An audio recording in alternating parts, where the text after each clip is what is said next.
Hello there, you're watching the press preview, a first look at what is on the front pages. In the next half hour then, we'll see what's making the headlines with barrister and former government minister Anna Soubry, as she rolls her eyes, and the columnist Angela Epstein. Lovely to see both of you, and welcome to you. So as ever, let's check out the front pages. I have to say they're quite late in. Potential industrial action by GPs is the lead story on a number of newspapers tomorrow, including The Eye. Their headline, GPs threaten to bring NHS to a standstill by capping daily patient numbers. And the Daily Mail claims the action could see GP appointments cut by up to a half. The Mirror's headline, again, bitter pill, woeful Tory legacy, the banner headline for that. Financial Times is leading with the buoyant momentum of Kamala Harris's presidential campaign, which has received more than $200 million in donations in its first week. The Metro's headline, Shame of the Games, referencing the participation of the convicted Dutch child rapist Steven van der Velde in the Olympics. We will learn from this, the Manchester Evening News quoting Mayor Andy Burnham over the police kicking incident. Well, more papers to come. And just a reminder, by scanning the QR code you'll see on screen during the programme, you can check out the front pages of tomorrow's newspapers while you watch us. So let's have a look, shall we? Let's kick off with the Times, which we have. Squeeze on spending to lift UK from a £20 billion black hole. It's a headline we've heard for a few days, but we're beginning to hear, as John Craig said, some of the details there. Well, I think the thing is that, first of all, you have to frame it in the fact that this is, Reeves making her first grand statement, and she has to position herself as some kind of saviour. And the thing that sort of agitated me slightly is, I hate this, it seems almost a bit disingenuous that we didn't really appreciate how bad the state of affairs were in terms of the finances of the nation, and there's this huge black hole. Pat McFadden has said, bring out your dead, we want to see what sort of the status is. And the fact is that the sort of is an argument, is she laying the ground here for rising, for future tax rises? And she's sort of basically stating the case for how bad things are. This sort of slight surprise in her her tone, well, even though from the Office of Budget Responsibility since 2010 have made the state of the government's finances quite transparent.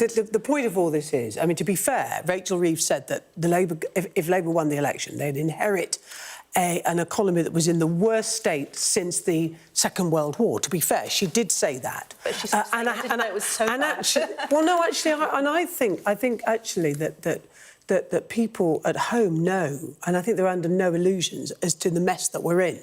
And now Reeves says, we've found this black hole. We've got, is it £20 billion that we've got to fill? And so she's rolling the pitch, as John's already told us. She'll be making this announcement in the House of Commons tomorrow, and she will not pull her punches. And she's right, because things are dire.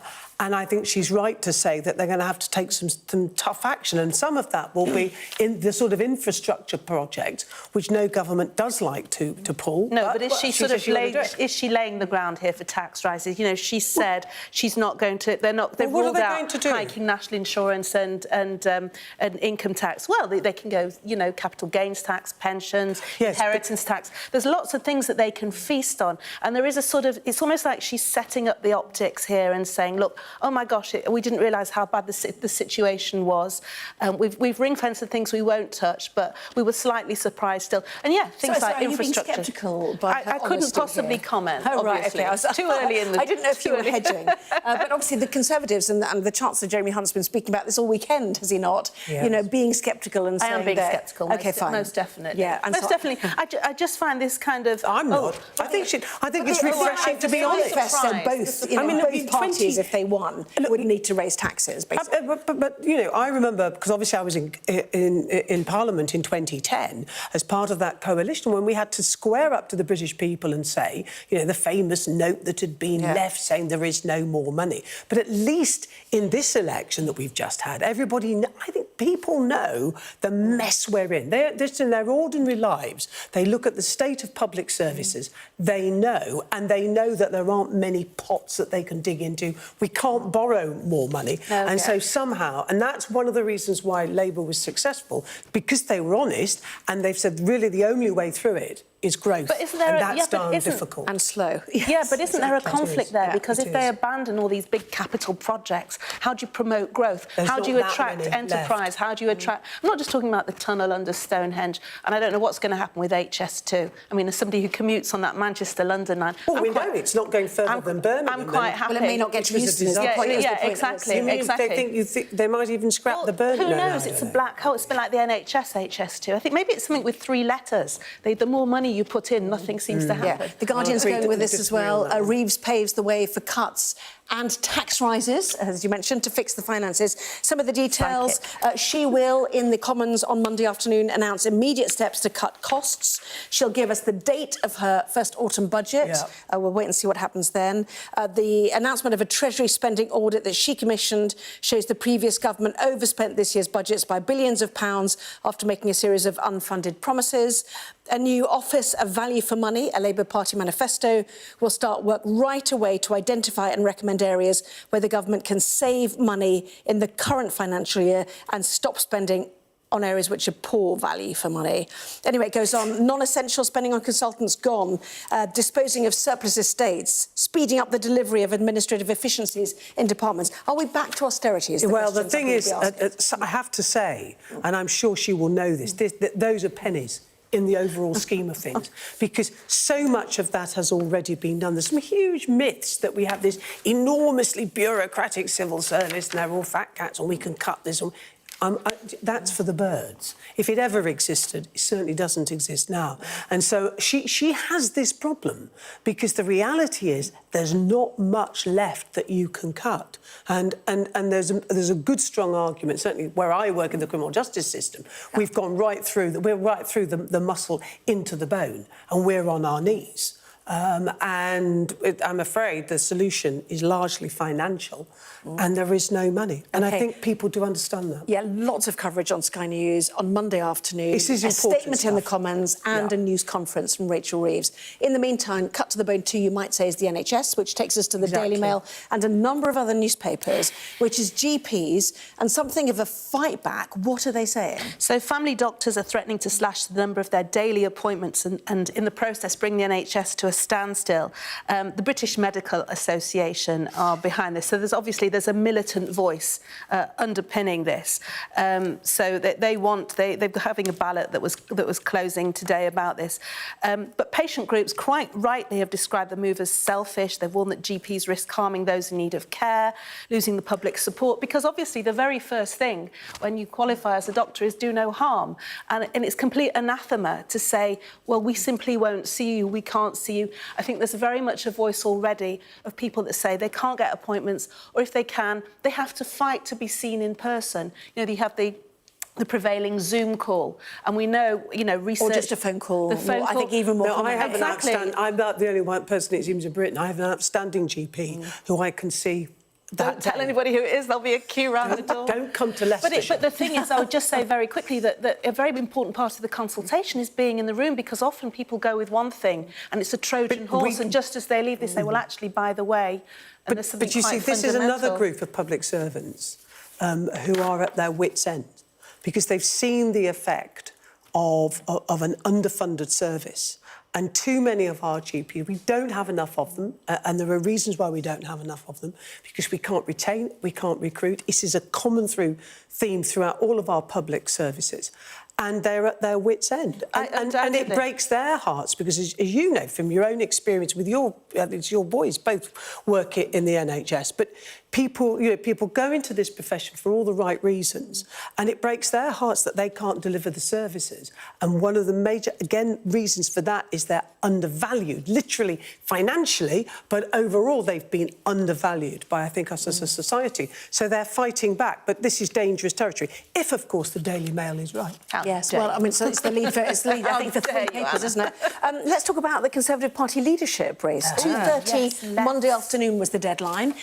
Two MPs using the newspapers to make their announcements. Kemi Badenoch talking about it in the Times, I'll turn the tide of liberalism, and Suella Braverman writing in the Telegraph that she's been labelled mad, bad and dangerous by her own party and therefore will not lead it. And so one one in, one out. Just her own party. I must tell you, can I just say very quickly, showbiz, when I met Suella at a charity thing... It's the start of a book. Oh, yeah, exactly, when I met Suella. I was completely bowled over by how different she was in person. She's definitely different. The voice was softer. Oh, no, in person, the empathetic way that she approached the subject she was talking about. And I thought, wow. And sometimes we... No, I'm not making any judgment about the next leader, but I'm saying sometimes there's a disconnect between the two-dimensional that most people are afforded. Not everybody has the opportunity to see people It's not close. my experience. OK, fair well, point. she's effectively saying the traumatised party is not she's bowled over making by her honesty, is what she said She's tonight. making the classic excuse of somebody who's failed to get the support that she needs. Well, she said she's got the 10 needed. Yeah, I mean, remember, there's so few, the proportions go down. Yeah, Do you know, definitely. sometimes people in politics tell fibs. OK. But she's out of it. She's out of it, and Badenoch is absolutely the front... She must be the front runner in all of this, if you certainly look at some of the polling amongst Conservative Party members. From a vote-winning perspective, I mean, they're a long way from going to the polls again. I think they have to dampen down the infighting, because unless they have a cohesive party... They can't help themselves. Well, maybe they can't. Maybe it's a self-fulfilling prophecy to self-destruct. So where would Kemi pitch herself, and who would she therefore take out, like Robert Jenrick? She will be... Exactly. She needs to get rid of Jenrick, and she needs to be the voice of the right. And, you know, we're talking about the hard right that's taken over the Conservative Party. And that she needs to be their champion so that she goes to head with somebody who's perceived as being more on the left, which the membership won't like. The problem is, I think Cleverly will come through. I think he's a bit of the quiet one who's just biding his time. And I think it'll be between her and Cleverly, and I think Cleverly will win. It's the countering of the threat of reform, which clearly is on her mind. Oh, and Braverman, by the way, here's the paragraph. I think that's a pitch for her to go off and join. OK, I do, fascinating. actually. Well, writing in the Times, Kemi Badenoch says successive Tory Prime Ministers let Britain down, becoming increasingly liberal and tolerating nasty identity politics. She says, we talked right, yet govern left. So that is definitely a pitch towards the right. It most definitely is. But you know, at the moment she is just talking about trying to unite a party that is so disparate in its views. But you see, we're back to the division again. And you know, I have to say this: how on earth can she say that as a black woman?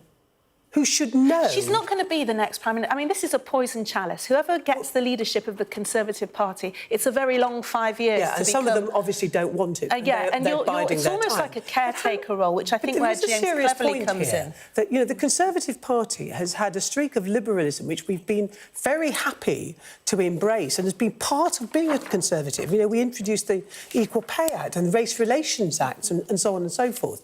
And for her as a black woman to be so derogatory of the great advances that have been made in our society. Perhaps she's too young and doesn't understand the struggles. Need to win that. I'm running over. I mean, it's so interesting. Sorry. Anyway, no, it's all very interesting. We carry on for hours. Anyway, lots more still to come, including this man, tears for Adam Peaty after the elusive third Olympic gold. Just out of his grasp this evening. Talk about that in just a moment.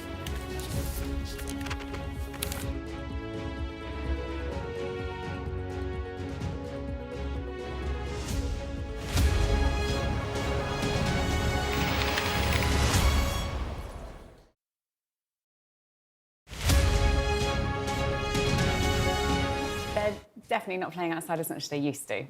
So there's a report out today, the Red Row Community Play Report, where we've asked 2,000 parents and grandparents about their children's play.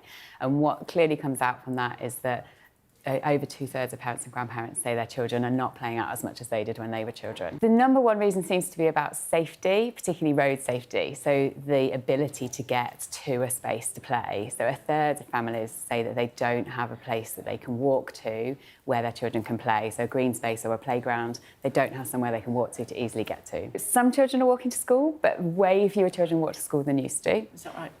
Yeah, the numbers of children walking to school have declined hugely over the last generation or two. And then at school, there are opportunities for play, but again, we've seen the amount of time that's given to play within schools declining over time as well. You know, things have changed, haven't they, since we were children, and screens and devices now are prolific and lots of children have access to them. But actually, if you ask children, what would you rather be doing? Do you want to see your friends in real life? Do you want to go play with them? Or do you want to stay home and play on your screen? Most children will choose being with other children. But if we don't make outside play opportunities accessible to children so that they can easily get there, so that they're interesting and enjoyable places to play, then of course they're going to choose the device. So I think we need to be really careful about kind of blaming children for spending too much time on devices if we're not creating environments where children can access exciting, interesting play opportunities with other children outside. So what's your advice to parents and grandparents? What should they do to, what are fun things for kids to do outside? Yeah, well, firstly, it is just acknowledging that it's hard, but I think it's about balancing that kind of time on screen and time outside. So you might give your child an ice cream over the summer holidays. You're not going to only feed them ice cream. Let them have some screen time, but also try and kind of get them outside. Have a look what's in your local area. Have a look at a map. Is there parks you haven't been to before? Are there places you want to explore? Plan together with your child. What are you excited about doing? How are we going to fit that in? And also, don't be scared to let them get a bit bored. Children are very creative and very resilient, and it's okay sometimes for them to be a bit bored. We take you to the heart of the stories that shape our planet. Mark Stone, Sky News in Washington, D.C.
Well, welcome back. You are watching the press preview. I'm joined once again by the barrister and former government minister Anna Soubry and the columnist Angela Epstein. Welcome back to both of you. An extraordinary photo, top of the Financial Times. Rocket attack, Golan Heights strike kills 12 with this very fast burial on the Druze community. And what happens next, which is the question for everybody? I mean, the thing is that Hezbollah began firing rockets into Israel the day after October 7th, which is, of course, when Hamas, a terrorist organisation, launched their unprovoked, monstrous series of atrocities. They killed 1,300 people. So the interesting dissonance now is that the United States has backed Israel's claim that Hezbollah was responsible. Hezbollah have resisted taking responsibility for this, I think because it was fired from Lebanese territory deep into the Israeli border. The Druze community took the fall with this terrible tragedy. You're suggesting it's a misfire then, are you? Suggesting it's a misfire, and that's why it's the first time they haven't accepted responsibility. Because remember, the Druze, these are not Jewish people, and Hezbollah are dedicated to the destruction of Israel, and they're anti-Semites, whereas the Druze are an offshoot of Shiite Muslims, and it was almost an embarrassment. I mean, every loss of life in Gaza, in the north, is terrible. But this is not a target. But this is not a target, it was a misfire. So what's happened is this is a deadly, deadly assault on Israeli citizens, and the US, who have supported the view that definitely the rocket came from Hezbollah, but they're urging Israel to show restraint. Now, obviously, Hezbollah are an enormous organisation, and they can do terrible damage. They're Iranian-sponsored, there's massive instability in the Middle East. So what happens next, we're all watching. But Israel seems to be the only country in the world that doesn't seem to be able to defend itself in the face of this terrible that's not right. It seems to be because the US are urging restraint. The problem is Israel absolutely is entitled to defend itself. But Netanyahu and his gang have handled the whole of this so appallingly by their actions in Gaza. They've actually turned so many of their What should allies, they have if not, done? let me just finish this, if not against them, they should have done, what they should have done, they should have absolutely gone to the world and said, join us in stopping this appalling assault upon our country. And instead, they launched an invasion without any care or responsibility. That's my view, and it's the view of many others who have always been firm supporters of Israel. I That's don't my have point. long enough to completely enter into the rights and wrongs of that, if you don't No, but mind. this is dangerous stuff, and it will absolutely really is. worry It people. is dangerous, but because you've got to Israel's remember... lost so many of its natural allies, it's going to end up being isolated, and in that event, it is incredibly Yes, but the vulnerable. world went up in flames Angela and Epstein. pro-Palestinian protests before Israel Anna had fired a Soubry, shot. thanks